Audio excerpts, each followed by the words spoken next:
안녕하세요. 페인프리 양닭입니다. 오늘은 술 마신 다음날 생길 수 있는 손목 마비에 대해서 살펴보도록 하겠습니다.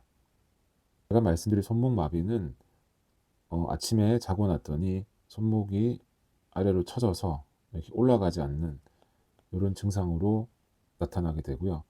왜 나타나는지에 대해서 오늘 살펴보도록 하겠습니다.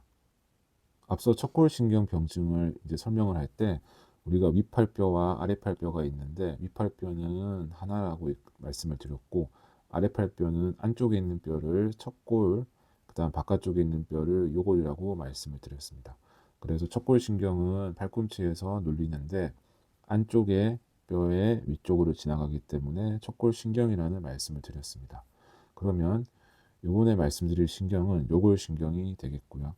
다시 한번 정리를 하자면 정중신경과 척골신경과 요골신경, 크게 팔로 가는 신경은 세 가지가 있습니다. 정중신경은 정중 한가운데로 지나가서 엄지손가락과 두 번째, 세 번째, 네 번째 절반을 담당하게 되고요. 손바닥입니다. 손바닥. 그리고 척골신경은 팔꿈치 쪽으로 지나가지만 이 안쪽으로 지나가서 이 뼈를 척골을 따라 내려가기 때문에 손의 네 번째 절반과 새끼손가락을 담당하게 되고, 여주 마찬가지로 손바닥입니다. 그래서 척골신경이라고 합니다. 손목 터널 증후군은 정중신경이 엄지 두 번째, 세 번째, 네 번째 절반으로 지나가게 되는데, 이 손목에 인대가 두꺼워져서 신경을 누름으로써 생기는 병을 우리가 손목 터널 증후군이라고 하였습니다. 네 번째 절반과 다섯 번째의 감각 이상과 저림, 그리고 마비를 동반하게 되는 경우를 척골신경이 눌린다고 말씀을 드렸고, 이 증상은 팔꿈치 터널 증후군이라고 이야기를 했습니다. 오늘 말씀드릴 요골신경은 손이 상완골, 이 뼈를 윗팔뼈를 상완골이라고 하는데, 이 팔뼈 뒤쪽으로 이렇게 신경이 돌아 나와서 손등입니다. 손등의 엄지 두 번째, 세 번째, 네 번째를 담당을 하는 이 신경을 요골신경이라고 하게 됩니다.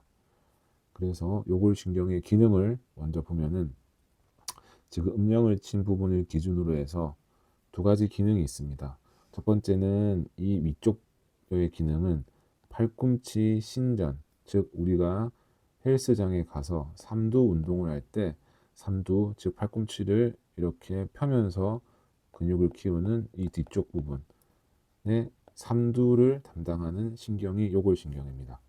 그리고 손으로 내려와서 손등과 손가락을 신전, 즉 손가락을 이렇게 펴고 손등을 위로 올리는 기능을 하는 신경도 요골신경입니다.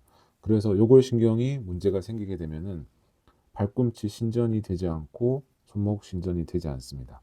요골신경의 기능을 다시 말씀드리면, 손목과 손가락을 올리는 기능을 하는 것 하나가 있고, 두 번째는 아래 사진처럼 삼두 근육을 담당하고 있습니다.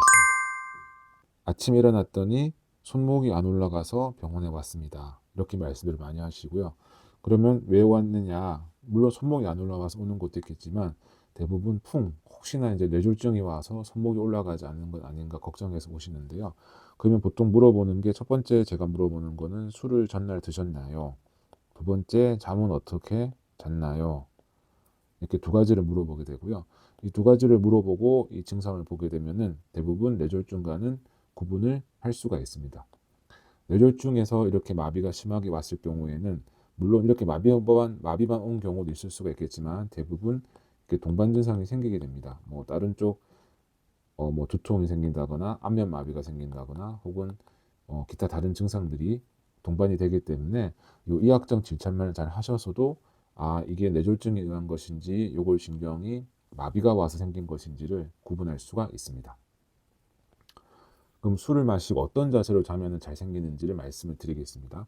우리가 아까 요골신경은 상완골 뒤로 이렇게 돌아서 나온다고 말씀을 드렸는데요. 이 돌아서 나오는 이 부분이 우리가 이 가장 취약한 부분입니다. 그래서 지금처럼 술에 취해서 팔을 쭉 뻗고 머리로 장시간 동안 이 부분을 눌리게 되면은 요골신경이 압박을 받아서 그 다음날 일어나면 이 손목이 올라가지 않는 손목 처짐을 경험하게 됩니다.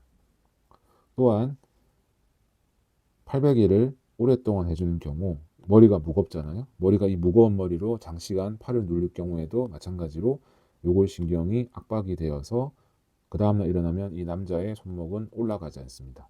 한 4시간 정도 이상 한 경우에 잘 생긴다고 되어 있습니다. 그리고 꼭 술이 아니더라도 이렇게 목발을 짚은 상태에서 겨드랑이에 오랫동안 요골신경이 자극을 받게 되면은 동일하게 손목 처짐 증상이 나타날 수가 있겠고, 또 이 의자의 튀어나온 부분에 또 팔꿈치나 혹은 겨드랑이 쪽이 오래 눌리게 되는 경우에도 손목 처짐이 생길 수가 있겠습니다. 그러면 진단은 어떻게 하느냐? 진단은 앞서 말씀드렸지만은 이게 왜 생겼고 언제부터 생겼고 어떻게 생겼는지를 잘 확인을 하면은 쉽게 진단은 할 수가 있습니다. 간혹 뭐 풍으로 오진한다는 이야기가 있는데 사실 조금 경험이 많은 의사 선생님들이라면 아주 쉽게 진찰을 할 수가 있고 쉽게 치료가 될 수 있습니다.